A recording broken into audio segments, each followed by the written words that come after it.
The drama surrounding the Las Vegas Raiders as the 2025 NFL season looms is not just about football, it's about a franchise teetering on the edge of transformation, driven by a legendary coach whose hunger for victory burns brighter than ever. Pete Carroll, the 73-year-old mastermind who once led the Seattle Seahawks to a Super Bowl, stood before the media in a press conference that crackled with subtext, his words laced with urgency and a clear message. The Raiders are not here to rebuild. They're here to win, and they're ready to make a seismic move to do it. With the roster cut deadline just days away and the AFC West brimming with juggernauts, Carroll's comments revealed a team at a crossroads, grappling with weaknesses in the secondary, questions on the defensive line, and a tantalizing opportunity to reshape their destiny.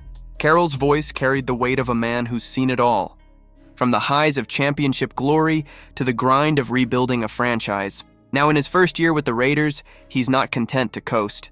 His press conference was a masterclass in coach speak, blending optimism with a barely concealed restlessness. The Raiders' starting lineup is taking shape. Geno Smith at quarterback, Ashton Jeanty igniting the run game, a receiving core led by Devontae Adams and Brock Bowers that's as lethal as any in the league.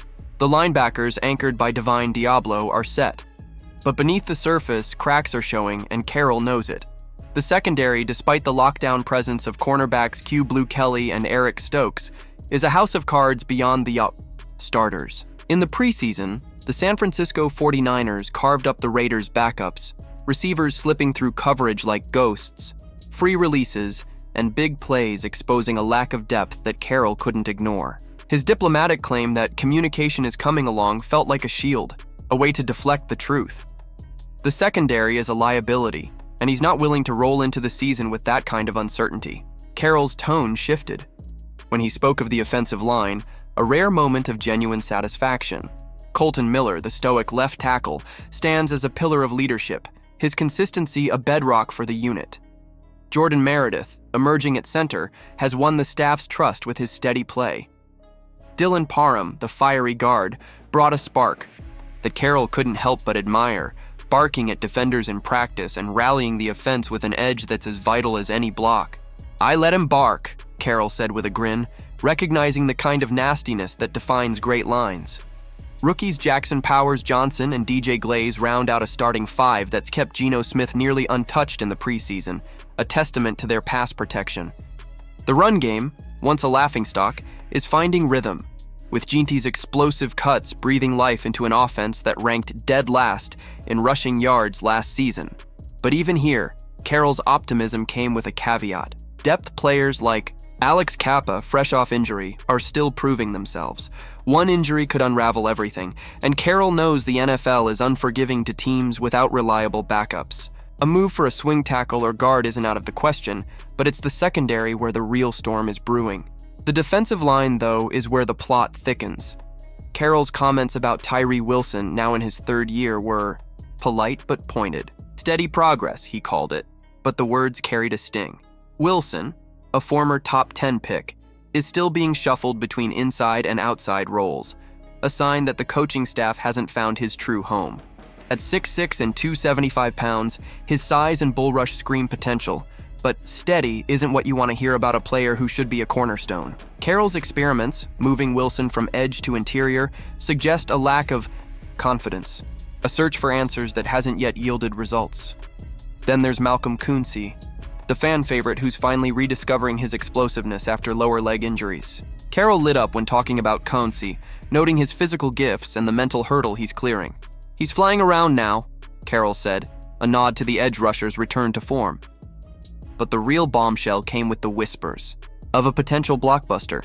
Trey Hendrickson, the Bengals' star pass rusher, who's reportedly unhappy with his contract. With 17.5 sacks last season, more than half of Cincinnati's team total, Hendrickson is a game changer, an elite talent who could transform the Raiders' defense overnight. The Bengals, strapped after massive deals for Joe Burrow, Jamar Chase, and T. Higgins, might not have the cap space to keep a 30-year-old defensive end. Carroll didn't confirm the rumors, but the Raiders' $108 million in cap space and need for a pass rush boost make the math tantalizing. The cost, likely Kunsey or Wilson, plus a second-round pick, maybe more. It's a steep price, one that would sting for fans who've watched Kunsey grind through adversity. But Carroll's not here to play it safe. He's here to win, and Hendrickson could be the splash that shifts the balance in the AFC West. Carroll's human side emerged when he spoke about roster cuts, a grim reality just days away. With the deadline looming, he described the process with a candor that's rare in the NFL. "There's no good way to do it," he admitted, emphasizing his commitment to honesty. He tells players why they fell short, what they need to improve, and keeps the door open for practice squad returns or future call-ups. It's a brutal business, but Carroll's approach, rooted in his always compete ethos, gives players a path forward. He urged those fighting for spots in the final preseason game to be themselves, not to chase highlight reel plays, but to show clean, confident football under pressure. "That's what separates the guys who make it," he said, a reminder that trust is earned in the clutch. His slip-up when asked if everyone was live for Saturday's game drew chuckles. "Yeah, everyone's alive," he quipped, quickly clarifying that starters like Smith, Adams, and Genty will see little to no action, preserved for week 1. It was a rare moment of levity in a presser heavy with stakes. The AFC West looms as a gauntlet, and Carroll knows it.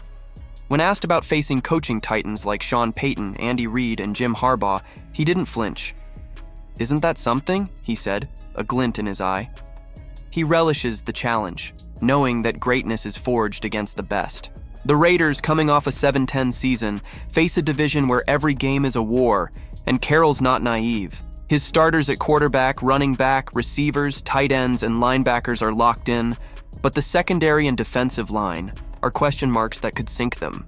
The 49ers game exposed the secondary's flaws, and Wilson's undefined role underscores the defensive line's uncertainty. Carroll's not satisfied, and his restlessness points to action. A move is coming. Maybe a veteran corner like Quandre, Diggs, maybe a waiver wire gem, or maybe the blockbuster of all blockbusters in Hendrickson.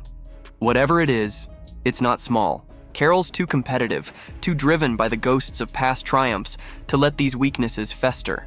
The Raiders are at a crossroads, and the clock is ticking. With the final preseason game approaching and the roster cut deadline just days away, Carroll's press conference was a warning shot. The Raiders are ready to shake things up. The secondary's depth is a glaring hole.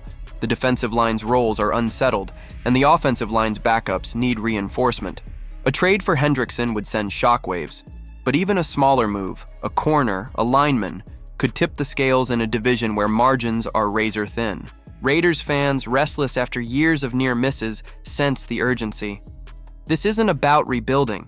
It's about seizing the moment, about proving the Raiders can hang with the NFL's elite. Carroll's words, his tone, his barely concealed hunger for a splash move, all point to one thing. Change is coming, and it's coming fast. So, Raiders Nation, what do you think?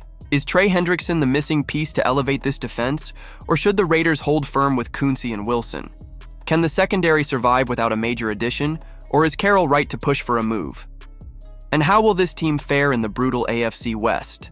Drop your thoughts in the comments.